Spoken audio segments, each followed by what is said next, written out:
बिस्मिल्लाहिर्रहमानिर्रहीम। वालिदैन की मोहब्बत बच्चों की दुश्मन बन जाती है। इसका मतलब हरगिज़ ये नहीं कि आप अपने बच्चे के दुश्मन बन गए हैं। आपका दुश्मन आपका बच्चा नहीं, बल्कि आपका दुश्मन बच्चे की ज़िद है। और दुश्मन को शिकस्त कैसे दी जाती है, आपने ये तो सुना होगा कि ज़ंजीरें तलवारों से नहीं बल्कि तदबीरों से तोड़ी जाती हैं। मोहतरम वालिदैन, अस्सलाम वालेकुम। आज मैं आपको एक माँ की दर्द भरी कहानी सुनाऊंगा। एक माँ जिसने अपने बच्चे की ज़िद को झुका दिया, ना चीख मारी, ना हाथ उठाया। बस एक रात में उसकी जिंदगी बदल गई। सारा की लड़ाई, एक माँ का दर्द। सारा, कराची की एक सादा सी घरेलू खातून। 4 साल का अली, घर का छोटा शेर। अली, खाना खा लो। नहीं खाऊंगा। सोने जाओ। नहीं सोना। रात 11 बजे सारा रो रही थी, या अल्लाह, ये जिद कब खत्म होगी। सारा के आंसू में एक सवाल उठा, अगर मैं अली की जगह होती तो क्यों जिद करती। यह सवाल महज एक सवाल नहीं था, बल्कि अपने बच्चे को राह रास्त पर लाने का एक अज़्म था, एक सब्र था। और अल्लाह पाक का फरमाने आली शान है कि मेरी मदद हासिल करो सब्र और नमाज से, बेशक अल्लाह सब्र करने वालों के साथ है। और फिर वो रात दुश्मन बनने की रात थी। सारा ने फैसला किया, मैं अली की जिद की दुश्मन बनूंगी।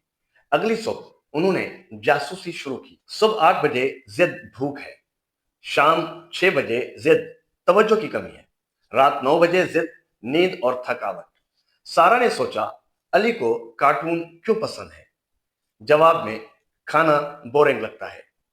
जादुई लम्हा, खाने की मेज पर इनकलाब। शाम का खाना, सारा ने कार्टून प्लेट सजाई। चावलों से शेर बनाया, दाल को जादुई दरिया कहा, मुर्गी को उकाब यानी बाज कहा। अली हैरान, ये क्या है अम्मा। वो यानी सारा मुस्कुराई।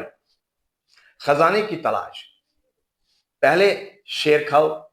अली ने पहली बार खुद चम्मच उठाया और फिर एक खेल शुरू हुआ, 2 कलादे वाला खेल, सबर का सबक। सोने के वक्त अली फिर चिल्लाया, कार्टून। सारा ने कहा, अच्छा, 2 कलादे गिन लो, यानी 1 से 8, 1 से 9, 1 से 10। अली गिनने लगा। रात 9:30 बजे पहली बार अली खुद बेड पर आया और सो गया। दीन इस्लाम की रोशनी में सारा ने याद किया, नबी करीम सल्लल्लाहु अलैहि वसल्लम का फरमाने आली शान है, तुम्हारा सबसे बड़ा जिहाद नफ्स का जिहाद है।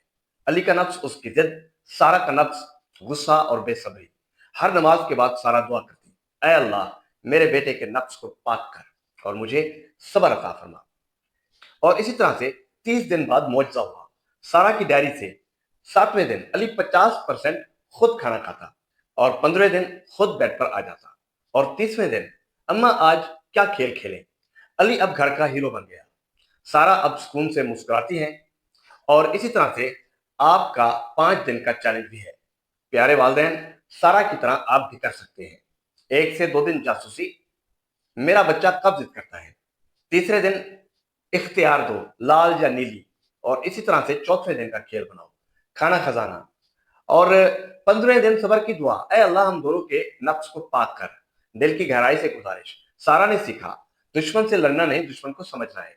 आज इसे अपने बच्चे को देखें, वालदेन उसकी आंखों में झांकें, उसकी जिद के दुश्मन बने।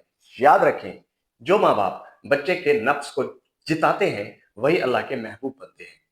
सारा कहती हैं, आप भी कर सकते हैं। अल्लाह आपके घर को सुकून से भर दे। जज़ाकुमुल्लाह खैर। इसी तरह से कुरान पाक में है, और और अल्लाह से मदद हासिल करो नमाज से और सब्र से। अल्लाह सब्र करने वालों के साथ है। Thanks for watching. इसी के साथ हारून रशीद को इजाजत दीजिए। अल्लाह आप सबका निगहबान।